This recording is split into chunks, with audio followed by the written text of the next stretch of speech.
Preparing to share the broadcast link live. Okay, now I'm on. I was telling a whole story, not realizing it wasn't really set up, so now I have to start it all over again.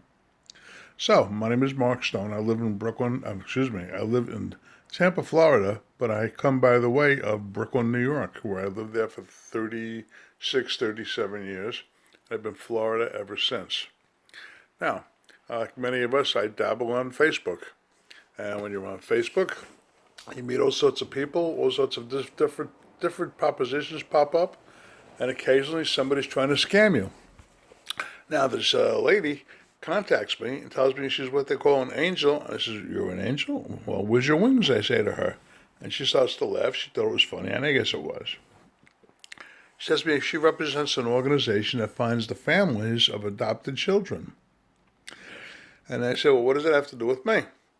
And she says, "Listen, I'm going to explain to you. There's a young man in Texas who's 46 years old and he's been trying to find his birth parents ever since. Well, they found a birth certificate. And right away I'm saying to myself, huh? Did I do something I shouldn't have?" And I say, "No, I didn't do anything like that. I didn't get myself in trouble. At least not to my knowledge." And then I ask her what she has. And she says to me, "Well, the young lady is a woman from Brooklyn." Okay, that's nice. And then she says to me, "It's a woman who lived at my address." And I says, "Very interesting. I wonder who it is." I probably would have known them if they were my address, not thinking that it could have been somebody that I know. And then she tells me the woman was Jewish. And then I go, "Hey, who could that be?" And then she tells me her name, and you could have knocked me over with a feather. Robin Ann Stone, also known as my sister. It's like unbelievable. So, I just found it bizarre that I never heard of this before. My parents never told me about it. I know my sister went off to college for 1 year, but she didn't do good and came home early. And I would always ask, how come? Why did she come home early? But they never wanted to tell me. Well, now I guess I understand why. So the lady gives me the gentleman's telephone number, and I give him a call. And the first thing he starts to do is cry with me and tell him who I am. And he tells me he's been trying to reach out to his family for all these years and didn't know how to do it. I'm the first one. So I introduce him. He tells me about his family. I tell him about mine. Turns out he has a son named Jason, the same name as my son. Or actually, he's got a grandson named Jason. But his son, Junior, looks just like his cousin, my sister's son. So there's some similarities there. Also, he's a fireman, and my son is a volunteer fireman. So there's some real similarities there. So we start talking, and then we figure we need to make sure. So we do a DNA test. It says this will clear this thing up. It'll say we were just probably talking out of line. So we do the DNA test, and it comes back, and I look at the results, and I go, "Oh my God. Oh my God. This is incredible." We were a 99.96% match. I mean, that was like almost a perfect match. It was a done deal. The man is actually my family, and I had no idea that I had family in Texas, that I had a nephew in Texas. Not do I have a nephew in Texas, and his wife, the wonderful Nettie, and then they have children, John Jr., and Anne Marie, and Madeline. Hey guys. So anyway, and then I find out I've got great nephews in Texas because they all have children. Well, Maddie and John Jr. have children. And then I tell them that let them know his mother was passed, and and then I tell them that his grandmother was passed, but his grandfather is still alive. So I call up my father and I explain it to him, and he was like non-committal, didn't want to talk about it. And then I told Jason about it, and I told Mitch about it, my boys, and they called him. And finally, they begin to weaken a little bit, and he sort of hints on that maybe it's possible. Listen, my mother and my sister didn't do anything without my father knowing about it. I mean, he was the man for sure. He still is. 95 years old, lives in Minnesota.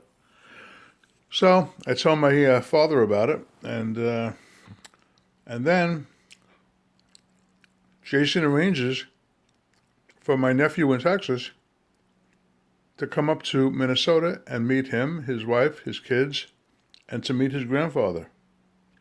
Well, he gets in his car and they drive up there. And they get to meet them, and everybody's getting along great. And then the time comes, and he introduces them to his grandfather. And you know what? They had a good old time. They really did. They really enjoyed being with each other. And to take us to part two, I'm in the travel business, and I had organized a cruise to Mexico. And then they heard about it, and they all wanted to go on the trip together.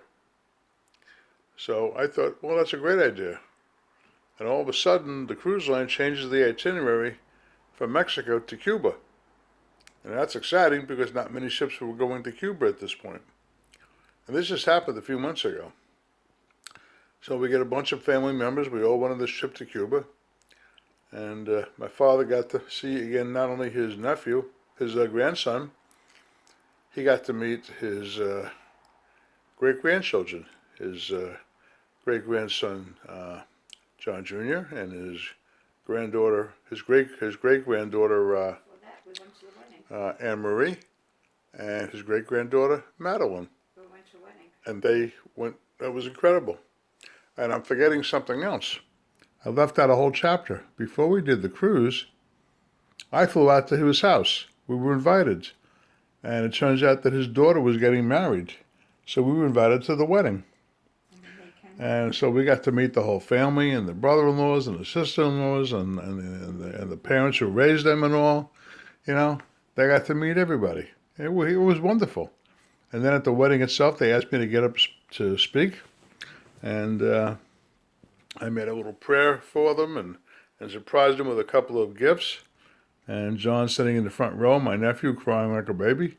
It was pretty cool. I got to tell you, very impressive. And of course, to fast forward to the ship, and they had a great time. And my father got to meet his grandchildren, his great-grandchildren, and he found out that he got great-great-grandchildren at home in Texas. So at 95 years of age, my father found out he had this whole family that I had no idea that he had of really super nice people, every single one of them.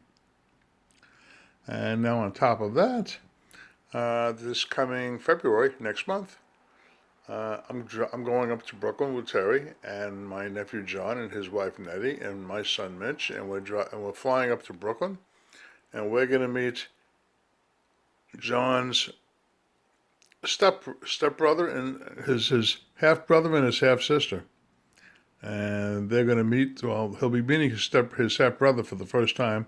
He met his half sister on the cruise that we went on to Cuba, and that went very well. So we're going to do the same thing with the young man. And he's going to see the family that he missed out on in growing up in Brooklyn, which could have happened. And from there, you know, the family's gotten quite close. We talk to each other all the time. Everybody likes each other. You know, we all have our foibles and feebles and things that shouldn't be, but I think like every family in the world's got the same thing.